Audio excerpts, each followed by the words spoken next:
Pernah nggak sih ngerasa frustrasi karena udah coba bangun kebiasaan baru, tapi gagal lagi, gagal lagi? Kita semua pasti pernah ngalamin itu. Tapi gimana kalau ternyata ada cara yang berbasis sains buat bikin kebiasaan itu akhirnya berhasil?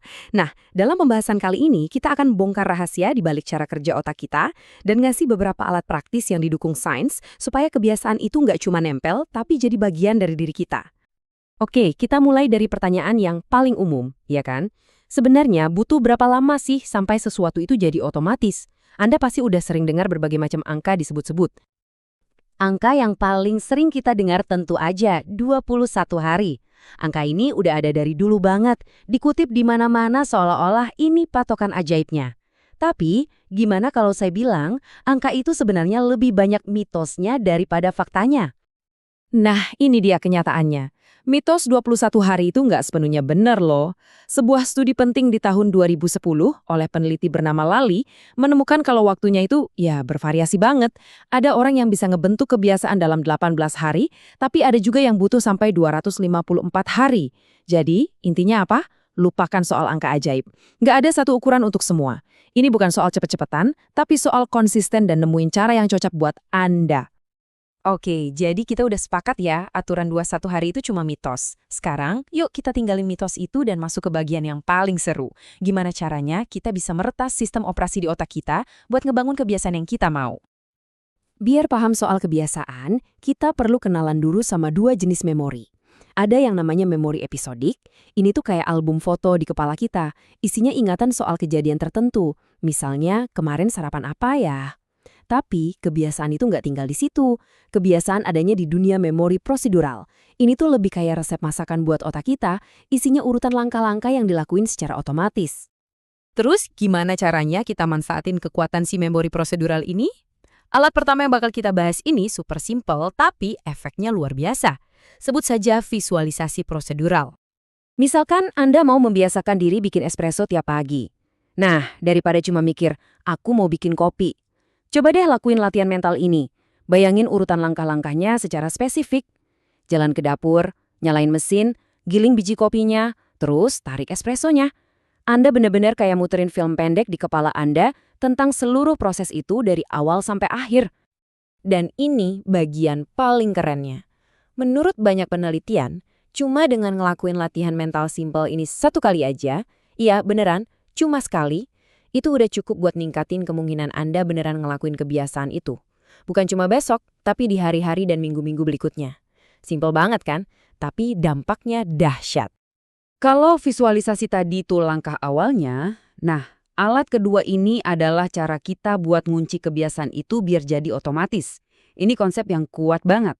Namanya task bracketing atau pembingkaian tugas. Supaya ngerti ini, kita kenalan dulu sama bagian otak yang namanya basal ganglia. Anggap aja ini kayak menara kontrol lalu lintas buat semua tindakan di otak Anda. Dia yang mutusin tindakan mana yang jalan dan tindakan mana yang harus berhenti. Coba bayangin di dalam basal ganglia Anda itu ada pedal gas sama pedal rem. Sirkuit go itu pedal gasnya yang dorong Anda buat bertindak, sementara sirkuit no go itu pedal remnya yang nahan Anda. Nah, pertarungan antara gas dan rem inilah yang nentuin apa yang akhirnya Anda lakuin dan apa yang gak Anda lakuin.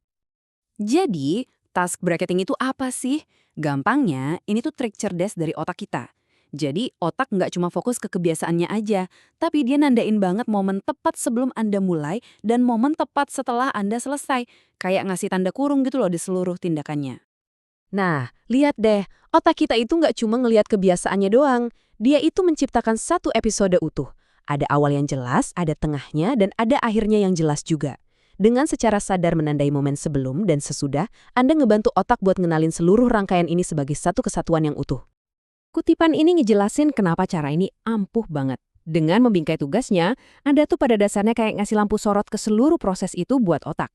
Ini ngasih sinyal ke otak buat ngelepasin dopamin, zat kimia rasa senang dan motivasi, yang gak cuma nyangkut di kebiasaannya aja, tapi di seluruh pengalaman dari awal sampai akhir.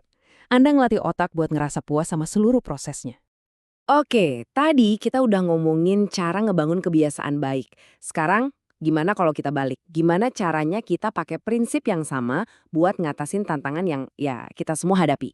Ngilangin kebiasaan buruk. Ada metode yang kedengarannya agak aneh, tapi efektif banget. Pertanyaannya jelas kan, gimana caranya kita pakai semua ini buat berhenti ngelakuin sesuatu yang kita pengen stop. Misalnya kayak kebiasaan ngecek HP terus-terusan atau ngemil padahal nggak lapar. Nah, ini dia intinya. Dan mungkin bakal bikin Anda kaget. Momen terbaik buat intervensi itu bukan sebelum Anda ngelakuin kebiasaan buruknya, karena biasanya udah telat. Peluang emas buat ngutak-atik ulang kabel di otak kita justru ada di momen tepat setelahnya. Ini namanya teknik perilaku pengganti. Dan caranya, jujur, cerdas banget. Gini cara kerjanya. Langkah pertama, Anda ngelakuin kebiasaan buruknya. Iya, beneran, Anda nggak salah dengar. Langkah kedua, setelah sadar udah ngelakuin, Anda berhenti sejenak dan bilang ke diri sendiri, oke, aku ngelakuin lagi. Langkah ketiga, dan ini yang paling penting, segera setelah itu langsung lakuin kebiasaan positif yang udah Anda siapin, misalnya minum segelas air atau peregangan sebentar. Kenapa sih ini bisa berhasil? Pertama, Anda mulai bikin koneksi baru di otak, nyambungin yang buruk sama yang baik. Lama-lama, ini kayak ngerusak sinyal yang biasanya memicu kebiasaan buruk, jadi sinyalnya makin lemah. Dan yang paling penting, ini ngelatih otot kesadaran Anda. Jadi lain kali, Anda bakal lebih mungkin nangkap dorongan itu sebelum kejadian. Oke, kita udah ngebahas banyak banget soal ilmu saraf yang keren ini. Sekarang, yuk kita rangkum semuanya jadi satu toolkit simple dan praktis yang bisa langsung Anda pakai hari ini juga. Ini dia 3 alat utama di toolkit Anda. Ingat ya, buat ngebangun kebiasaan baik, mulai dengan muterin film di kepala Anda, pakai visualisasi prosedural, terus kunci kebiasaan itu dengan pembingkaian tugas. Dan kalau Anda mau ngilangin kebiasaan buruk, pakai kekuatan perilaku pengganti buat nulis ulang skrip di otak Anda. 3 strategi simpel yang semuanya didukung sains. Jadi, poin terpentingnya tuh ini. Kalau Anda pernah gagal ngebentuk kebiasaan, itu kemungkinan besar bukan karena kurang niat atau kurang tekad. Seringnya itu karena kita belum pakai strategi yang pas. Dengan alat-alat ini, Anda nggak lagi ngelawan otak Anda, tapi Anda bekerja bareng sama otak Anda. Dan ini ngebawa kita ke pertanyaan terakhir buat Anda. Dengan semua pengetahuan baru soal cara kerja otak ini, kebiasaan apa, satu aja, yang bakal Anda pilih buat diubah mulai hari ini? Apa Anda mau ngebangun sesuatu yang baru, atau akhirnya ngelepasin sesuatu yang udah lama? Pilih satu, ambil alat yang tepat, dan langsung mulai.